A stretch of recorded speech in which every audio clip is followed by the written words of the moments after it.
अस्सलाम वालेकुम नाजरीन, बहुत बहुत ईद मुबारक आपको मेरी तरफ से और चैनल 24 की तरफ से। आज हम ईद के रोज़ बने हैं एक जगह पर मेहमान, और हम कहाँ पर मौजूद हैं तफसीली तारुफ है। और फ्रीडम फाइटर के तौर पर जाने जाते हैं यासीन मलिक साहब, उनकी अहलिया के पास हम उनके घर तशरीफ़ लाए हैं और मशाल मलिक साहिबा ने हमें वक्त दिया है। मैं बहुत मशकूर हूँ उनकी फ़ैमिली की, उन्होंने अपनी मसरूफियात में से हमारे लिए वक्त निकाला है और हमें ये मौका दिया है कि हम उनके साथ, यहाँ तक के कश्मीरियों के साथ ईद को सेलिब्रेट कर सकें। तो एक हमने रमज़ान गुजारा होता है, रमज़ान की एक्टिविटीज़ कुछ डिफरेंट होती हैं, मसरूफियात कुछ डिफरेंट होती हैं, इबादत में वक्त गुजरा होता है, और फिर जब ईद का मौका आता है तो काफ़ी खुशियाँ साथ लेकर आता है। तो वो खुशियाँ क्यों ना हम अपने कश्मीरी बहन भाइयों के साथ भी मनाएं, और उनके साथ अगर हमारे दिल धड़कते हैं तो फिर हम सही जगह पर आज पहुँचे हैं। मशाल मलिक साहिबा हमारे साथ मौजूद हैं।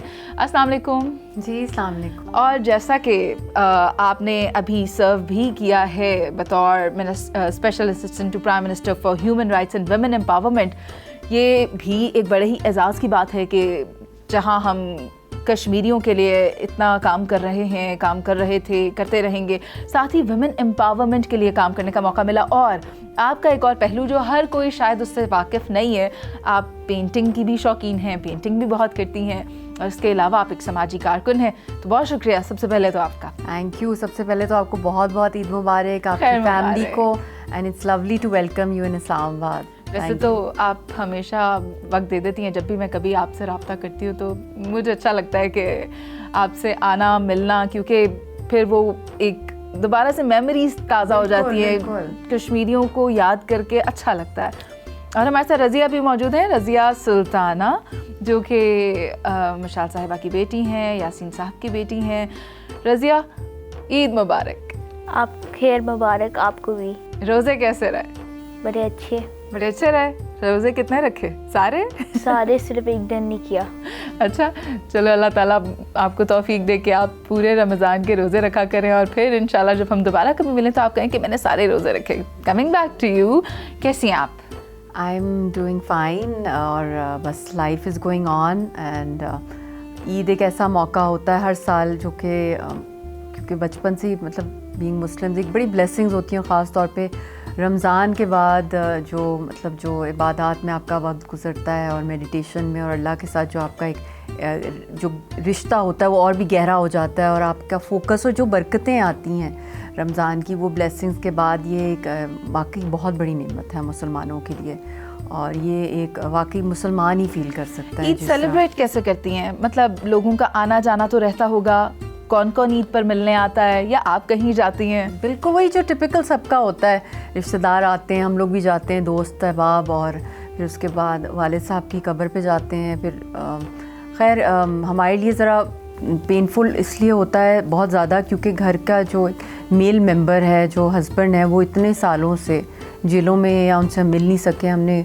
हार्डली उनके साथ 2 या 3 ईदें गुजारी हैं, तो हर ईद पे मतलब एक वैक्यूम ही होता है। बट पिछले आई थिंक ऑलमोस्ट 5 सालों से तो वो अब तिहाड़ जेल के अंदर है, 5 से ऊपर हो गए अब तो वो टेलीफोन पे भी नहीं बात हो सकती, आपको पता है, क्योंकि ना वो राब्ता होता है। बट बच्ची को कोशिश करती हूँ, मेरी अम्मी भी और बहन भी और हम सब, कि हम लोग ऐसा माहौल हो ईद के दिन, ख़ास तौर पे जो चांद रात होती है, ताकि वो बच्चों में वो एक सैडनेस ना आए, मायूसी ना आए, क्योंकि ये तो एक हमारी एक फैमिली का लीड करें एक मिशन को। तो मैं कभी भी नहीं चाहूँगी कि बच्ची के ऊपर किसी भी किस्म का मेरी वजह से कोई सैडनेस आए कि मदर डिप्रेस्ड है, या मदर जो वो रोना होता है कमरे में बंद करके बंदा कर लेता है। But for the child I think हम लोगों को रज़िया आपको देख रही है, क्या वाकई रोती है?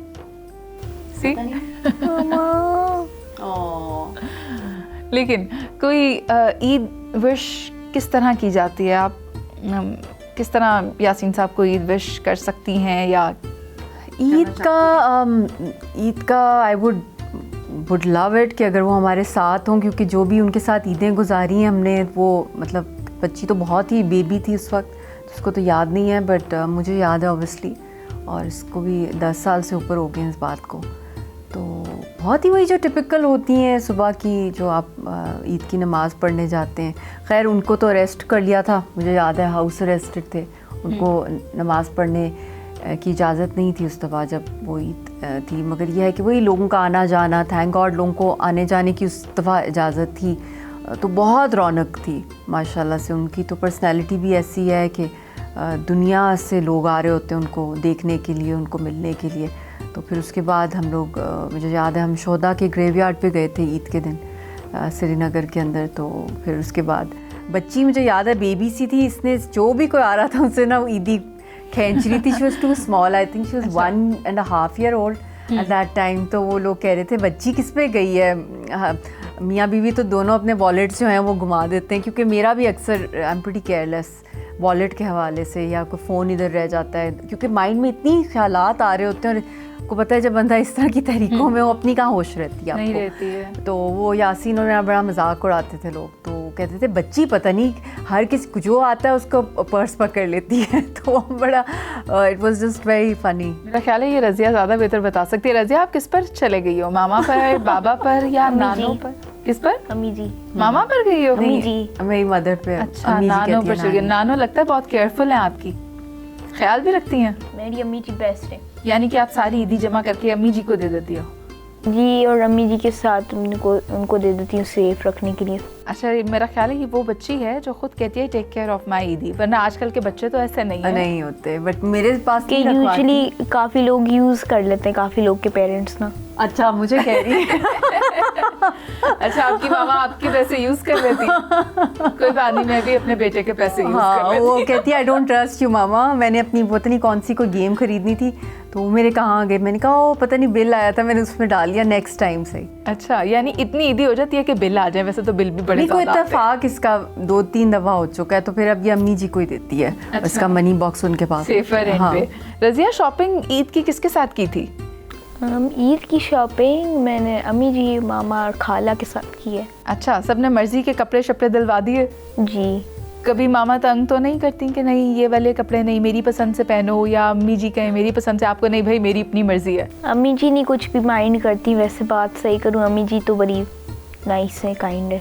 अम्मी नहीं कोई माइंड इतना करती, मगर अम्मी के लिए हम ले ही लेते हैं। फ्रेंड्स के पास ईद पर जाने की परमिशन मिलती है? नहीं मिलती। शिकवा है? इतना नहीं। पार्क वगैरह में जाते हैं हम लोग इस तरह। जी, मगर बस it's like very crowded usually होता है ना, इसलिए बच्चे कंप्लेनिंग ही रहते हैं, मैंने ये देखा है। इनका मैंने ज़्यादातर देखा है इन बच्चों का ना, ये घरों में कम ही इनवाइट करते हैं फ्रेंड्स। ये बाहर गेम्स खेलने, कौन सी वो गेम्स वी प्ले वगैरह पे जाते हैं, वीडियो गेम्स। अच्छा। आपका भी तो बेटा है छोटा, तो ये मैंने इनका देखा है, ये घरों में बोर होते हैं, या तो ये घरों में जाते हैं तो गैजेट्स पे लग जाते हैं बच्चे सारे, एक्सबॉक्स वगैरह पे चले जाते हैं। बिल्कुल, इनका यही होता है। लेकिन रज़िया क्या चाहती है, कहाँ जाना चाहती है ईद पर, ये तो हम रज़िया से पूछेंगे एक ब्रेक के बाद। नाज़रीन, आप साथ रहिए।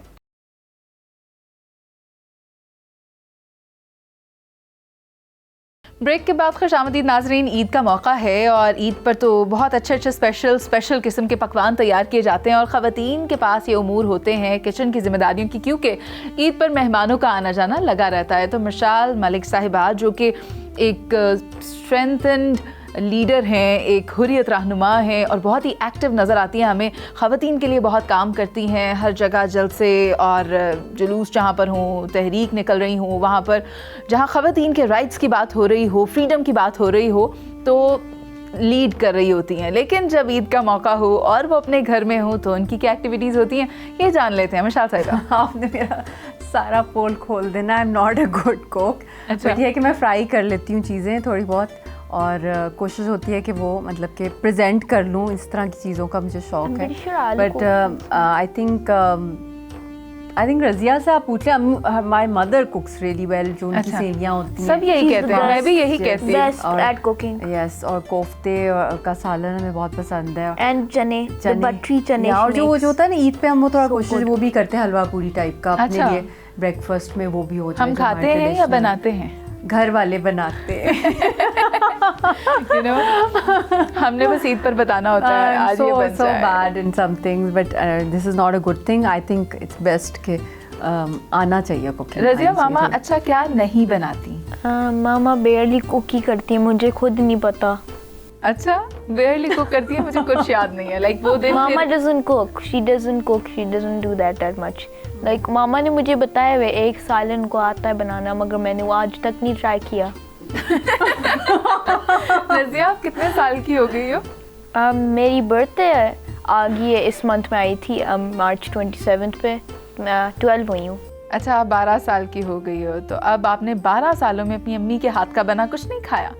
अच्छा, ये इसको शौक है बनाने का, कुकिंग का शौक है। मुझे बेकिंग थोड़ी बहुत आती थी, बट ये है कि तहरीक ने इतना ज़्यादा, खैर तहरीक की भी बात नहीं है, इतना आई थिंक इतना बिज़ी होता है इंसान के वो, बट यस करना ही चाहिए cooking. Cooking is also a therapy for lot of people. When you cook, उसके अंदर आपको मतलब कि आपके अंदर जो एक हैप्पीनेस आती है लोगों में, to feed other people from your food, specially एक मदर बनाए बच्चों के लिए, तो वो यस। बट ये है कि इसको बहुत शौक है। आप क्या बनाती हो, वो जो बनाती हो पोटैटोज डाल के, वो सारा, वो क्या नाम है बताओ ना अपना कुकिंग का? बहुत टेस्टी बनाती हो। My own recipe I made. your own recipe. I have two of my own recipes. Okay, do share. One is basically my Amiji named it. My Amiji named this one. The first one is called the dumpies Dumpies. because I based them off dumplings. वैसे मुझे लगता है dump से करके dumpy जैसे जाया कर दिया जाए, ये वो वाला डंपी तो नहीं है? No. It's a dumpling ones. Like it based off dumpling. That's why dumpy. ठीक है। क्या क्या डालती हो बताओ ना ज़रा थोड़ा सा। Okay. Basically, I take the dough, basically take some dough and अच्छा। roll it out. ठीक And है। I take some potatoes which are boiled and cooked. I put a bit of that cut into it on top of the dough, and I put a spice into it cut small in top of it, and then I make अच्छा। like a little dumpling covering it all in with the ठीक dough. है, ठीक And है। then I'm pretty sure they deep fried it, but like I'm मेरा forgetting ख्याल what है it's called. अगली Like. Eid पर ये ट्राई कर लेना No, चाहिए इसके हमें। हाथ में वाकई जायका है। And I've made another. I have another recipe too, इसको शौक है। which is very simple though. Raita na aloo. I call this one aloo raita. It's very simple, extremely अच्छा। simple. Just take raita, except of putting all the vegetables na, all and all the other things. Don't put that in. Just put some potato in. अच्छा, It is good. तो देखने potato वालों को टिक्की डालती हो आप? Not tikki. I put potato, अच्छा, boiled कुछ मसाला भी potato. डालती हो उसमें कुछ? That's just the normal raita. It tastes different, you know, without the इफ्तार्स vegetables. में तो आपने बनाया होगा ये, यस, रेगुलरली लास्ट ईयर भी बनाया था इसने। लेकिन हम अपने नाज़रीन को और ये बता देते हैं कि रज़िया ने हमारे साथ कुछ रेसिपीज़, 2 रेसिपीज़ शेयर कर ली हैं। अगर आप चाहते हैं कि आप ये वाली चीज़ें बनाएं, एंड दे वेरी टेस्टी। अच्छा, या तो ये फिर बात है, ये तो फिर ट्राई करनी कच्चा नहीं पड़ेगी। होता, थैंक गॉड, मतलब अच्छा पक्का आती है। और रज़िया बताएं, क्या बताने लगी हैं? Yeah, one time I accidentally put like the mirch I have to put in it. I accidentally put a one that was a bit too big and I didn't realize, अच्छा। and I gave it to my khala. Okay. And then what did she say? And then what did she say? बहुत Her मिर्ची लगी mouth was burning. मुंह जल गया उनका। वो जो बड़ी वाली मिर्च नहीं होती है, एक आती है हाँ जी, मार्केट में, आई हाँ थिंक जी। चाइना Like China वाली होती है। Like I usually cut it small. I made it a bit too big. Her mouth was burning. ये तो हो गई रज़िया की खास बात कि रज़िया क्या बना बड़ी सकती हैं। सुगड़ है रज़िया। अच्छा, वह रज़िया ही सुगड़ है। लेकिन अब आप मुझे ये बताएं कि आपकी मसरूफियात ईद पर क्या रहती हैं? आपने तो बता दिया वही अमूमी तौर पर जो होती हैं, लेकिन आपसे मिलने के लिए घर पे कौन आया करता है और फिर आप कहाँ जाया करती हैं? अक्सर तो मतलब हमारी कोशिश होती है कि एक तो फैमिली वगैरह रिलेटिव्स आते रहें, फ्रेंड्स भी आते हैं, और फिर बहुत बड़ी कश्मीरी कम्युनिटी भी है हमारी, अच्छा, तो उनके अंदर भी सर्कल में लोगों का होता है। ख़ास तौर पे जो लोग होते हैं जिनको फ़ील हो रहा होता है कि यासीन साहब जेल में हैं या आ नहीं सकते, तो फैमिली के साथ सॉलिडारिटी के हवाले से, और बहुत से इसके अंदर apart from them her segments, क्योंकि एक लाइफ भी पब्लिक है, मगर मैंने देखा है कि इस कॉज के साथ सिर्फ कश्मीरी नहीं, पाकिस्तानी भी, मतलब लोग चाहे जर्नलिस्ट हों, चाहे मीडिया पर्सन हों, कैमरामैन तक, फोटोग्राफर्स भी, सब लोग अपनी फैमिलीज़ को कोशिश करते हैं लाने की उन्हीं 2-3 दिनों में, apart from relatives and friends, कि to show solidarity with the family, not कि कोई इंटरव्यू लेना है। और हमारी अल्लाह का फ़ज़ल है कि ऑल वॉक्स ऑफ लाइफ, किसी भी पॉलिटिकल पार्टी के लोग हैं, क्योंकि कॉज इतना एक बड़ा मिशन है कि वो उनके लिए ना वो होता है कि रज़िया को हम इस्तना के ना लाइक यू नो उसके फील ना कराएं कि वो she is without her father. तो I am very grateful to people, इतना प्यार, इतनी दुआएं मिलती हैं कि वो हम अपनी जो तकलीफ़ या जो कमी होती है यासीन की, वो इनके प्यार मोहब्बत और वेलकम से बंदा भूल नहीं जाता, मगर ये है कि एक सहारा मिल जाता है कि आई एम नॉट अलोन। ये बड़ा तो- मैंने देखा है और आई एम वेरी ग्रेटफुल। वरना तो ईद तो यकीन करें बहुत ही ज़्यादा, आपको पता है जब कोई ईदों पे ख़ास तौर पे जो लोग आपकी फैमिली रिलेटिव्स फौत हो गए, ख़ास तौर पे पापा बहुत याद आते हैं, नाना नानी, तो इस तरह जो डेथ हो जाती है तो वो एक तो उनकी कमी होती है और एक जो ज़िंदा है वो मिल नहीं सकते। अब आप देख लेना कि 15 इयर्स हो गए हमारी शादी को, अब 22 फरवरी को, तो उसमें हार्डली हमने 2 या 3 ईदें गुजारी हैं। तो कितनी ईदें हैं जो कि हमारी उनके बगैर गुजरी हैं। There's a big cause behind it. Yes, तो वो बड़ा इट हिट्स यू पर्सनली कि हर साल जो है कि आपकी स्ट्रगल और भी मुश्किल होती जा रही है, जो चैलेंजेस कश्मीर की स्ट्रगल को आ रहे हैं। और मुझे ये डर है कि जिस तरह पैलेस्टाइन का हो रहा है, जिस तेज़ी के साथ इनका मुकाबला चल रहा है नेतन्याहू और मोदी का, तो बड़ा होता है कि वहाँ जो शहीदों की माएँ हैं, बेटियाँ हैं, किस तरह उनके घर के चूल्हे चल रहे हैं, उनके घरों में अल्लाह उनके घरों में कब खुशी लाएगा। तो बस ये भी एक फिर बस एक खुशी भी होती है, गम भी होता है। खुशी इसलिए क्योंकि हम मुसलमान हैं, ये मैं सब मुसलमानों को ये कहूँगी जितनी भी हमारी लाइफ में मुश्किलें हों, मगर ये हमें अल्लाह ने तोहफ़ा दिया है। रज़िया, आप कितनी ज़्यादा एक्साइटेड हो कि आपको जल्दी मौका मिले कि आप अपने फादर के साथ ईद सेलिब्रेट करो? एक बहुत एक्साइटमेंट होती है। इंशाल्लाह मैं एक दिन के साथ गुजारूंगी, बट मैं सोचती हूँ इसका। इंशाल्लाह ऐसा भी होगा। लेकिन अभी क्योंकि ये एक ब्रेक का वक्त हो गया तो हम ब्रेक पर चलते हैं, वापस आएंगे और भी बहुत सारी बातें हैं करने को, तो आप हमारे साथ रहिए।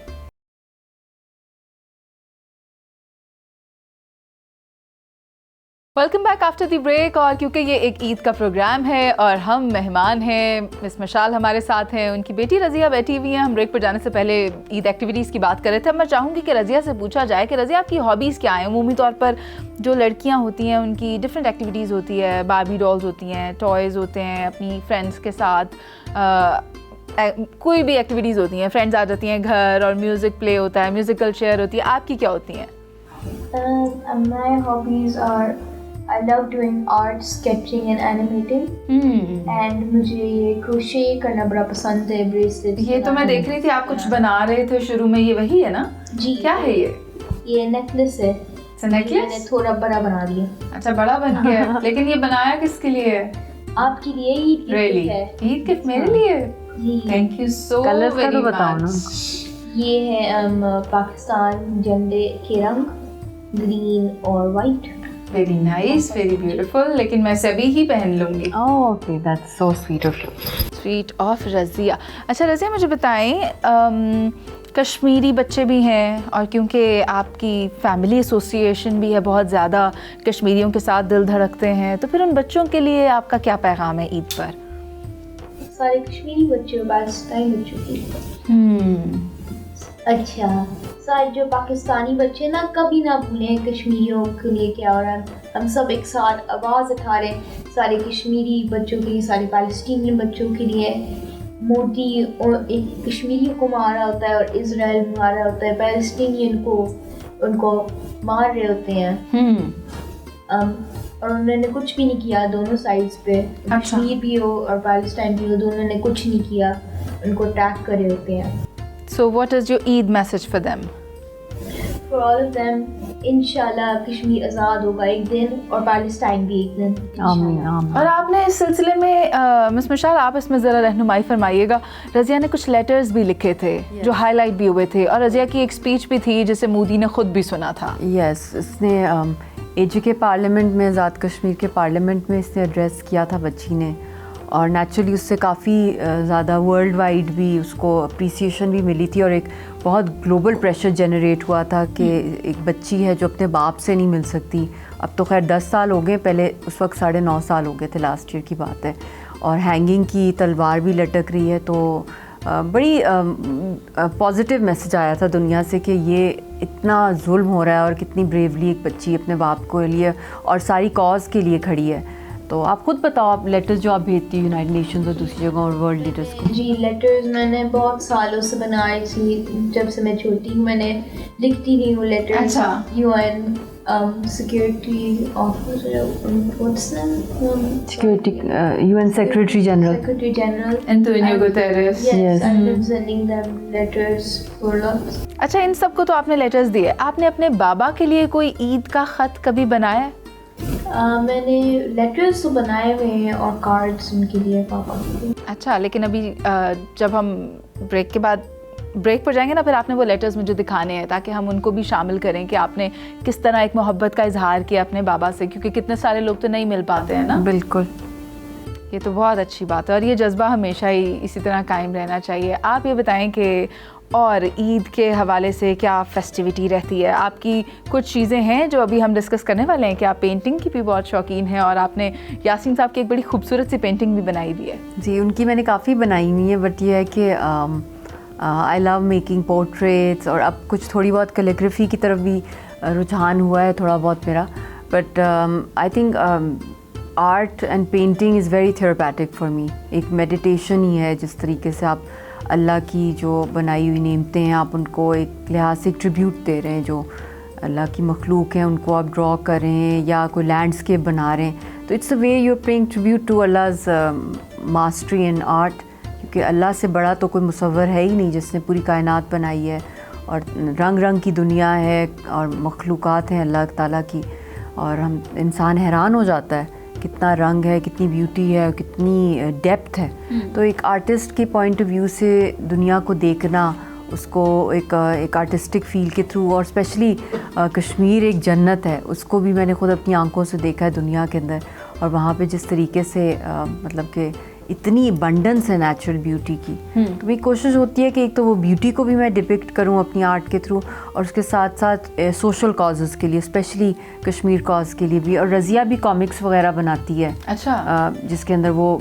मतलब बहुत सी चीज़ें अपनी तरफ से आइडियाज़ डेवलप करी होती है कि how can you know Kashmiri people be save, bear traps बना के अपनी काफ़ी सालों से ही बना रही है। या मतलब कि आर्ट, यस, बट आर्ट चाहे वो कैरिकेचर्स हों, चाहे वो लैंडस्केप्स किसी भी वे में हो, चाहे वो पोर्ट्रेट हो, I think it speaks 1000 words. तो I think pellet victims, half widows, half mothers को, और इस तरह की जो वहाँ की मिजरीज़ हैं, और उसके साथ साथ उनका जो कल्चर है, कोशिश करती हूँ अपनी तरफ से कि आर्ट के थ्रू भी हम अपनी स्ट्रगल को जो है वो हाईलाइट करें इंटरनेशनली। ये तो आपका एक शौक़ है, जिस तरह हमने रज़िया के शौक़ जाने, आपका भी ये शौक़ है। इस शौक़ को मज़ीद हम एक्सप्लोर करेंगे, लेकिन मेरा एक सवाल है रज़िया, आप मुझे बताना आपकी मामा आपको कितनी ईदी देती हैं? कितनी ईदी मिली है मामा से? मामा ने भी मुझे नहीं दी। So sad। शॉपिंग नहीं कराई आपको? शॉपिंग दी तो ईदी होगी। नहीं, मैं दूंगी आपको। शॉपिंग तो हो गई, ईदी भी होगी, अब ईदी भी लेनी है। आपको अपनी अम्मी से कितनी ईदी मिलती है? अम्मी से डिपेंड करता है उनके मूड के ऊपर, ज़्यादा तो उनका फोकस है उनका रज़िया पर होता है कि 5000 10,000 इस तरह होती है, और कपड़े वगैरह शॉपिंग पे लेके जाना उनका, और मतलब ईद की सारी चीज़ें वही लाती हैं हमारे लिए, मतलब कि उनकी चॉइस होती है और वही गिफ्ट कर रही होती हैं। और मेरा होता है कि मैं उनको ईद का कोई गिफ्ट, उनके लिए कोई सूट वगैरह इस तरह करके उनकी चॉइस का, and she likes very bright colours. अच्छा, कहती मुझे not dull colours, she is a Lahori, तो you know how Lahori people are, they are very lively, तो उनको तो वो बड़ा कहती हैं कि ऐसा रंग हो जिससे देख के बंदा खुश हो जाए। और किसी को कहती हैं गिफ्ट भी देना है तो अच्छी ब्राइट चीज़ दें। अच्छा, शोख रंग अच्छे लगते हैं, कलरफुल, यस, पॉजिटिव। रज़िया, आपको आपकी नानो क्या ईदी देती हैं?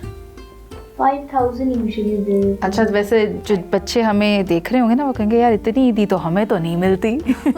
हमें तो 50 रुपए मिल जाते हैं या 500 रुपए मिल जाते हैं। कोई नहीं देता आजकल, आप ऐसी कह रही। वो वापस कर देंगे। अच्छा, 50 बच्चे अच्छा, आजकल बहुत तेज हैं, इतना अवेयरनेस है इनको। कहते हैं हमें पर्पल कलर का नोट नहीं चाहिए, यस, हमें ना ब्राउनिश वाला नोट चाहिए। Right, they are like that. और माशाल्लाह बहुत ही इंटेलिजेंट है ये वाली जनरेशन। रज़िया, अगर आपको आपकी मामा रेड कलर के नोट वाली ईदी दें तो कैसा लगेगा?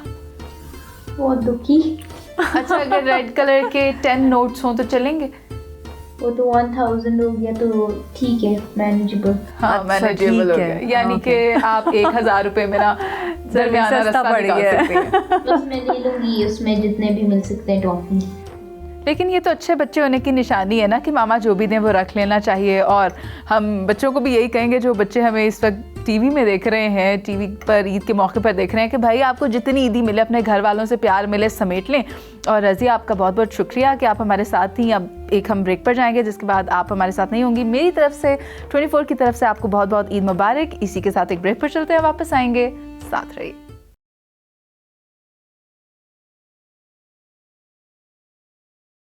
वेलकम बैक नाजरीन। और जिस तरह के हम ब्रेक पर जाने से पहले बात कर रहे थे कि रज़िया हमारे साथ अगले सेगमेंट में नहीं होंगी, इस सेगमेंट में हमारे साथ मौजूद हैं मिस मशाल के प्रोफेशनल फ्रेंड हैं और काफ़ी पुराने दोस्त हैं। आज वो भी ईद के रोज़ उनसे ईद मिलने के लिए आए थे, तो हमने भी उनका वक्त ले लिया है।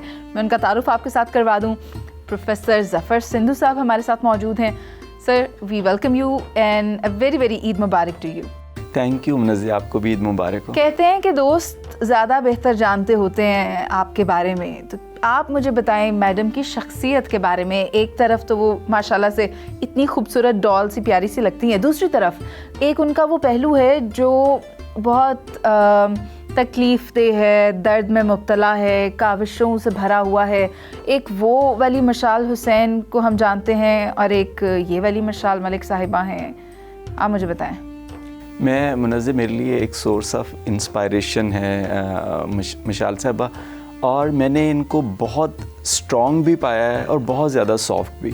तो क्योंकि ये बेसिकली तौर पे आर्टिस्ट हैं, और आर्टिस्ट आपको पता है कि वो ख्वाबों में, ख़यालों में और तमाम चीज़ों के हवाले से उनके जो एहसासात हैं वो बहुत ज़्यादा होते हैं, ठीक है। और मैंने नॉर्मली तौर पे देखा है मशाल साहबा को कि ये बहुत ज़्यादा ह्यूमैनिटी के पॉइंट ऑफ व्यू से तो ये बहुत ज़्यादा सेंसिटिव हैं, और फिर नेचर से बहुत ज़्यादा प्यार करती हैं। She is also love foods को भी जो है वो, क्योंकि आज ईद का दिन है तो ये जो है वो पकवान भी डेफिनेटली शी लाइक्स। और फिर उससे भी हट के अगर हम लिटरेचर की बात करें, म्यूज़िक की बात करें, तो वो तमाम चीज़ें जो है वो मशाल साहबा को पसंद है।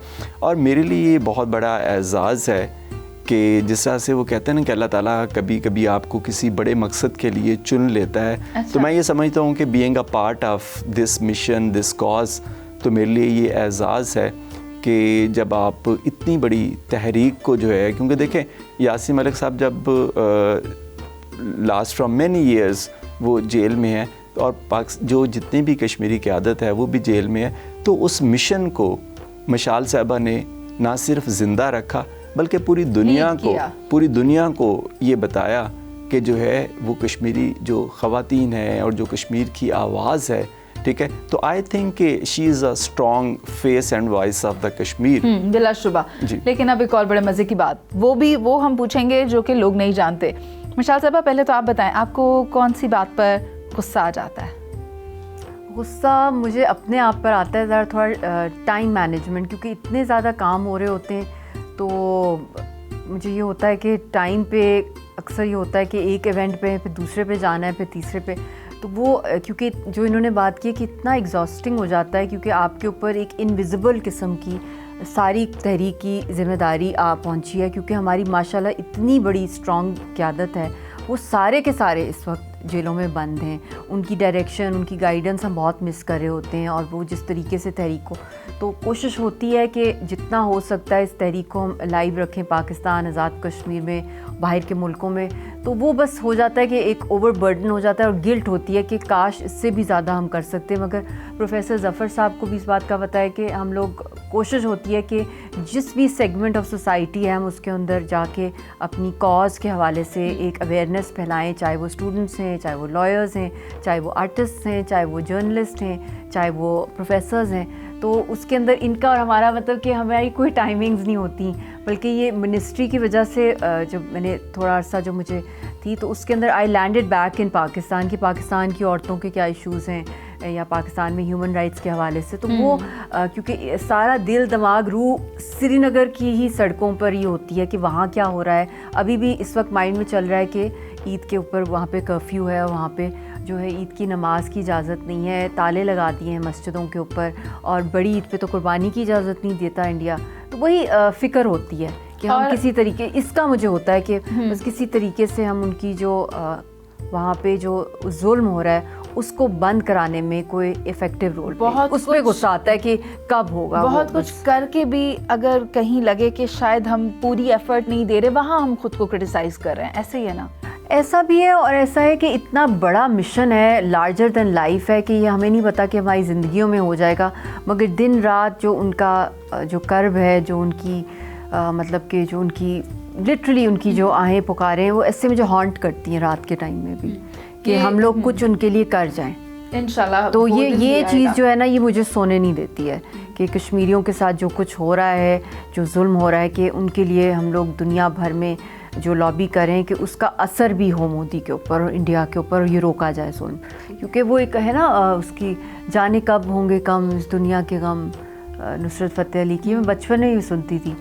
तो वो जो इतनी उसके अंदर पेन है, वो जो वो उस गाने में, तो वो उसी तरह की पेन रहती है नॉन स्टॉप दिल दिमाग रूह में।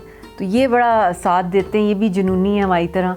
और इनकी मुझे सबसे बेस्ट क्वालिटी लगती है ज़फ़र साहब की, कि जितनी भी हम लोग बात कर रहे होते हैं जुल्म और बर्बरियत की, वहाँ के जो भी हो रहा है या उसके हवाले से एडवोकेसी कर रहे हैं, तो ये हमेशा होप देते हैं। इनकी सबसे बड़ी क्वालिटी है मेरी ऐसे वालदा की दोस्त भी तरह, होने कि चाहिए। ये हर वक्त इनकरेज करते कि नहीं कुछ नहीं होता, हम अपना मेहनत करें, हमें नहीं पता क्या मिलना है, ये अल्लाह के हाथ में है रिजल्ट, तो हमने बस कोशिश करनी है, तो आप वरी ना करें। हिम्मत ना हारने का हिम्मत ना। हौसला देने वाला दोस्त भी बिल्कुल लाखों में करोड़ों में एक होता है। माशाल्लाह। कश्मीर में कोई बात हो तो ऐसे आंखें मेरी लाइव हो जाती हैं। आई डोंट नो क्या जादू है कश्मीर की कॉज में, कि मतलब मुझे वक्त, तो फिर ये कहते हैं आप इधर भी हैं, आप पाकिस्तान में हैं, पाकिस्तान की भी नेमतें गिने, और फिर मुनज़्ज़म तो हम ये यहाँ की भी करते कोई हैं। बात कर लें जी।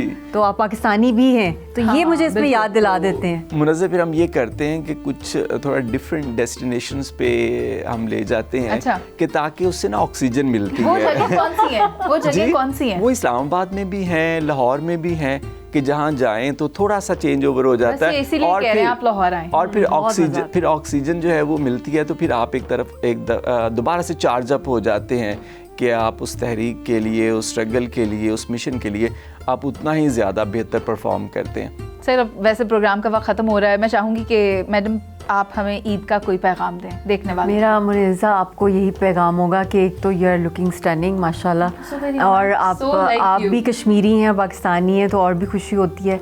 और दूसरा मैं ये कहूँगी कि it's was beautiful having you and Zafar sahab here on Eid with अस।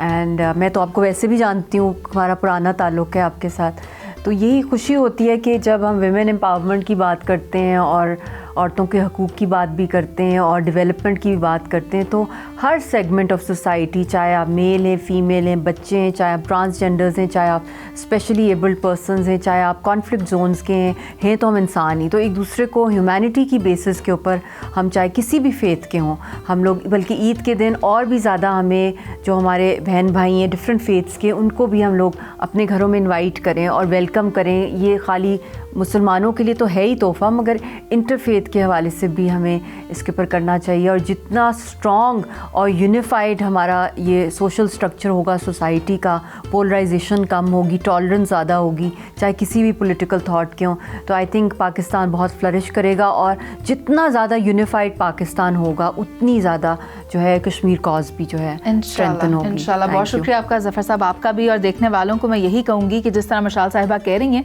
ईद के मौके पर खुशियाँ बांटें, अपनों के साथ तो सभी खुश होते हैं। अच्छी बात तब होगी जब आप दूसरों को भी अपनी खुशियों में शामिल करेंगे। मेरी तरफ से, चैनल 24 की तरफ से और हमारे मेहमानों की तरफ से तमाम देखने वालों को एक बार फिर से ईद की बहुत सी खुशियाँ मुबारक। हमें इजाज़त दीजिए। अल्लाह निगहबान।